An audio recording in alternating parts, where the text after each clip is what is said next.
Warning, the following may contain adult language and themes. Viewer discretion is strongly advised. If you have a problem with this, please stop playing this video now. Okay, so I just got done watching, I believe a very well-known horror movie called Return of the Living Dead. It was released in 1985, and I believe it has a very wide cult following. Um, and I may be treading on sacred ground here, because I kind of had mixed feelings about it. It's rated R, directed by Dan O'Banion, stars. I didn't recognize many of the people in it. I did recognize Clu Gallagher. Um, I didn't recognize anybody else, and I recognized the black guy in it. I think his name's Miguel A. Nunez Jr. Just because I'm looking on Internet Movie Database right now. Yeah, that's him. I recognize him. But yeah, it's rated 7.3 on Internet Movie Database, which is really good for a horror movie. And um, it's categorized as comedy, horror, sci-fi. It's rated R. And let me just say, I really don't like horror comedies. I just really don't. Um, and the reason why is because horror and comedy are two very separate things. Like being scared and laughing are like really polar opposite emotions, and when you combine them, in my opinion, you don't get a very good result. Um, this movie, now I will say though, this is probably one of the better horror comedies. I don't quite agree with the 7.3 rating. Let me just put that out there right off.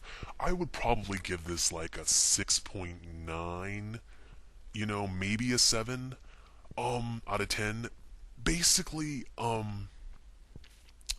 what I did like about it, if you're going to do a horror comedy, the comedy has to be very subtle.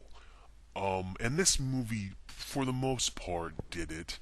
The special effects I thought were really good for the time, especially on the zombie that starts it all. There's this black zombie that's colored black and black sludge, and he's really well done. The special effects are really good. There's nudity, so there's female nudity, so be warned. So they get the tits and the blood and the gore out of the way quick. So if I can give this movie credit for anything, it's satisfying the tits and blood and gore category, which it does. And it has a really good soundtrack, I think. But overall, like what I didn't like about this movie is that the zombies, getting into semi-spoiler territory here, the zombies are very overpowered in this. You basically can't kill them, even with cutting off their heads. In most zombie movies, if you destroy their heads, they usually die. In this, they don't. Like, they even go so far as to cut up one of the zombies, like pretty much dismember him, like pretty much cut him up into little pieces, and those pieces are still flopping around, and they have to literally burn the pieces. And even then, that spawns more zombies because the smoke goes up and then it rains and more zombies are created because the rain, leaks into the graves and more zombies come out. So that's one complaint I had, that the zombies are really overpowered. Like, it's ridiculous. And they're not even the slow trotting zombies that you can outrun. They like sprint and stuff. And they like can use devices as well, and they can speak. So they're like really overpowered zombies. I will say one thing though, that they did give them a weakness though, and it's that I don't think they're very strong. They said that they're about as strong as a human in this. So that's good, but still they're really overpowered. Like, you can't kill them unless you well, literally you can't kill them. They didn't provide a way in the movie to kill them that would not spawn more zombies. So they're just like really overpowered. And another problem I found with this movie is that there wasn't really a main character you could root for.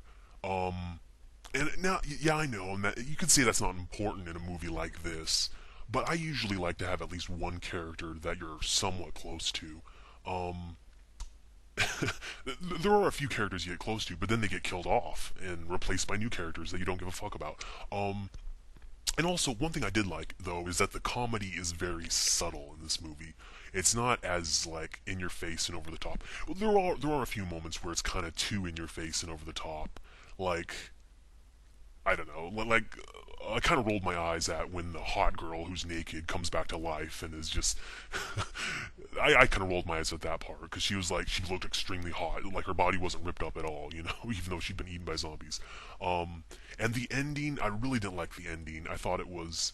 I get it. I get it. It's a joke. The military's solution is, oh, just bomb the shit out of it and it'll be just fine.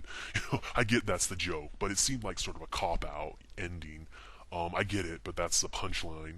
But I didn't like it. But overall, it was pretty good. I can see why it's rated so highly. It just didn't really suit my tastes. Like I said, I really don't like horror comedies. I don't think I've ever seen a horror comedy that I really liked. But from what I hear, this is a classic, so you should probably check it out.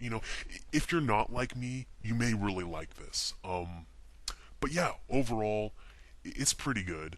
It's pretty funny at times. Special effects, top notch. Get some nudity, some really hot female nudity.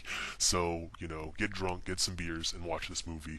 But if you're like, yeah, chances are you're not like me. So yeah, check it out. I personally though would give it probably a 6.9 out of 10 though. So again, it's called The Return of the Living Dead. This is probably a really well-known horror movie. I'm just so clueless. But anyway, check it out. It's pretty good.